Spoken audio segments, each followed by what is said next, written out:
আজকে আমরা প্রায় ২০০ বছরের পুরনো একটা লেখা নিয়ে কথা বলবো।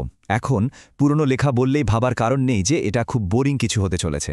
আসলে এটা ছিল একটা যুগান্তকারী প্রযুক্তির জন্য একটা অসাধারণ সেলস পিচ, এমন এক প্রযুক্তি যা কিনা পুরো পৃথিবীকে এক ধাক্কায় বদলে দিয়েছিল। তো প্রশ্নটা হলো, একটা বিপ্লবকে বিক্রি করা যায় কিভাবে?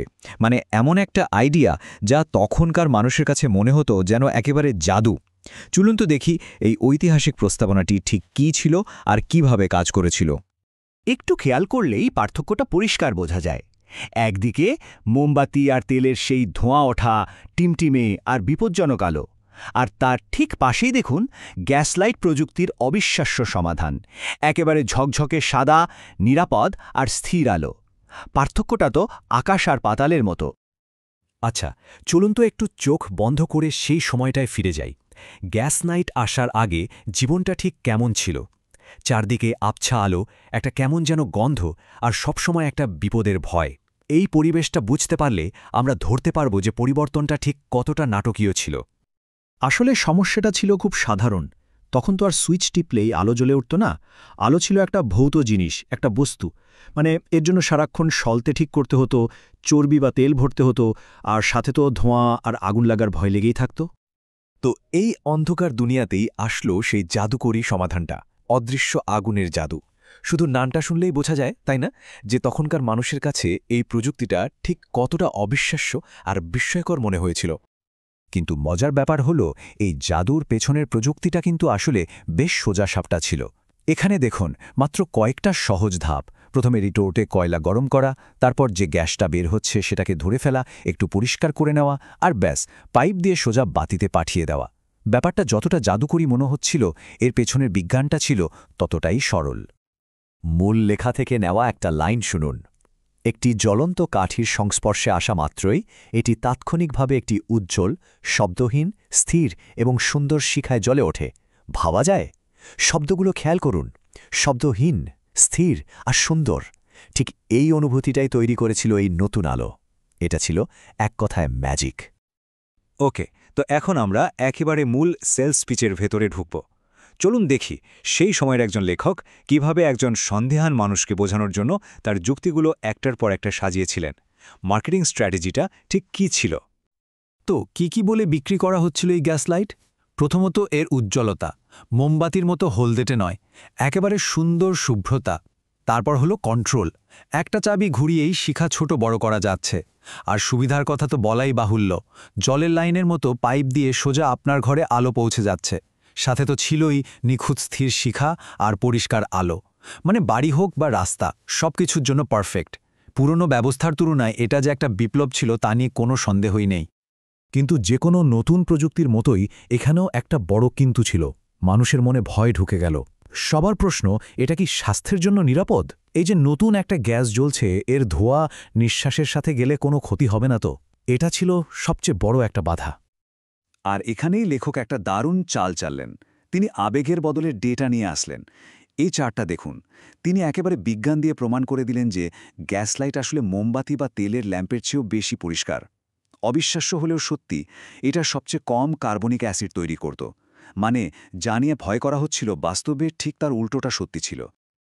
আচ্ছা, স্বাস্থ্যের ভয়টা তো গেল, কিন্তু আরেকটা বড় দুশ্চিন্তা ছিল অর্থনীতি নিয়ে। তখনকার একটা বিশাল শিল্প ছিল তিমি শিকার। তিমির তেল দিয়েই তো বাতি জ্বলত। তো ভয়টা ছিল যে গ্যাসলাইট এসে এই পুরো শিল্পটাকেই না ধ্বংস করে দেয়। আর শুধু তাই না, এই শিল্পটা ছিল ব্রিটিশ নৌবাহিনীর নাবিকদের একটা বড় সাপ্লাই লাইন। এই আপত্তির জবাবে লেখক যে যুক্তিটা দিলেন সেটা ছিল এক কথায় মাস্টারস্ট্রোক। তিনি বললেন, তিমির শিকার শিল্প তো আসলে নৌবাহিনীর জন্য একটা ড্রেন, একটা বোঝা। আসল নাবিক তৈরি হয় উপকূলীয় বাণিজ্যে। আর গ্যাসলাইটের জন্য কি লাগবে? কয়লা। সেই কয়লা আনতে গেলে উপকূলীয় বাণিজ্য আরও বাড়বে, আরও শক্তিশালী হবে। মানে দেশের ক্ষতি তো দূরের কথা, বরং লাভই হবে। কিন্তু গল্পের আসল টুইস্টটা এখনও বাকি। এই সেলস পিচের সবচেয়ে চমকপ্রদ অংশটা হল এর বাই প্রোডাক্ট বা উপজাত। মানে আলো তো তৈরি হচ্ছেই, কিন্তু সেই একই প্রক্রিয়া থেকে আরও কিছু অবিশ্বাস্য রকম মূল্যবান জিনিস পাওয়া যাচ্ছিল। এই চারটা দেখলেই ব্যাপারটা পরিষ্কার হয়ে যাবে। গ্যাস তো ছিল গল্পের একটা অংশ মাত্র।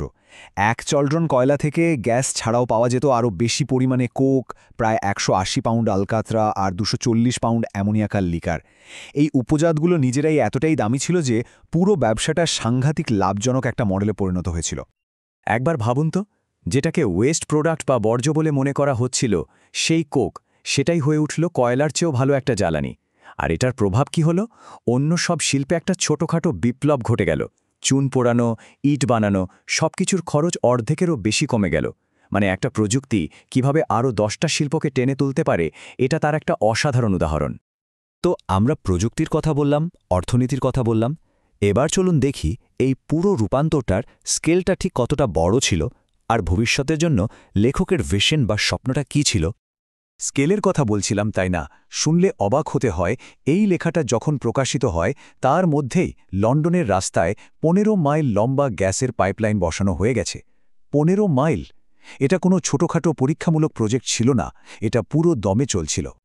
আর আলোর তীব্রতা? লন্ডনের একটা চার্চে যে গ্যাস লাইটগুলো লাগানো হয়েছিল সেগুলোর আলো ছিল একসঙ্গে 360টা মোমবাতি জ্বালানোর সমান। জাস্ট একবার কল্পনা করুন সেই দৃশ্যটা। একটা সংখ্যাই বলে দিচ্ছে এই আলোর ক্ষমতা ঠিক কতটা ছিল। আর কারা ব্যবহার করছিল এই প্রযুক্তি? দেখুন, House of Lords, House of Commons, মানে দেশের সবচেয়ে ক্ষমতাশালী প্রতিষ্ঠানগুলো। যখন এনারা কোনো কিছু গ্রহণ করেন তখন সেটার ওপর সাধারণ মানুষের বিশ্বাস আর ভরসা অনেক বেড়ে যায়। এটা ছিল একটা বিরাট স্ট্যাম্প অফ অ্যাপ্রুভাল। তবে লেখক শুধু বর্তমান নিয়েই ভাবেননি, তার ভবিষ্যতের স্বপ্নটা ছিল আরও বড়। তিনি দেখেছিলেন এমন বাতিঘর যার আলো বহুদূর থেকে দেখা যাবে। রাতেও টেলিগ্রাফে যোগাযোগ করা সম্ভব হবে। এমনকি জাহাজের বারুদের গুদামেও নিরাপদ আলো জ্বলবে। শুধু আলো নয়, ঘর গরম রাখার জন্য এই প্রযুক্তি ব্যবহার করা যাবে। তার ভিশনটা ছিল সত্যি অসাধারণ। তবে লেখক বাস্তববাদীও ছিলেন। তিনি জানতেন ব্যাপারটা সহজ হবে না। তার একটা কথা ছিল, কুসংস্কার দূর করা এবং মানুষের পুরনো অভ্যাস বদলানো এমন একটা কাজ যা শুধু সময় করতে পারে। কি সত্যি কথা, তাই না? এত বড় একটা পরিবর্তনের পথে সবচেয়ে বড় বাধা তো প্রযুক্তি নয়, মানুষের ভয় আর অভ্যাস। এই কথাটা আজও 100% সত্যি। এই পুরো গল্পটা শোনার পর একটা প্রশ্ন মাথায় আসে, তাই না? আজকের দিনে এমন কত আধুনিক জিনিস আমরা ব্যবহার করি যা আমাদের কাছে খুব স্বাভাবিক মনে হয়, কিন্তু হয়তো 1 বা 2 প্রজন্ম আগেও সেগুলো ছিল ঠিক এই গ্যাসলাইটের মতোই, অকল্পনীয়, বৈপ্লবিক, হয়তোবা একটু ভয়েরও। ভেবে দেখার মতো একটা ব্যাপার, তাই না?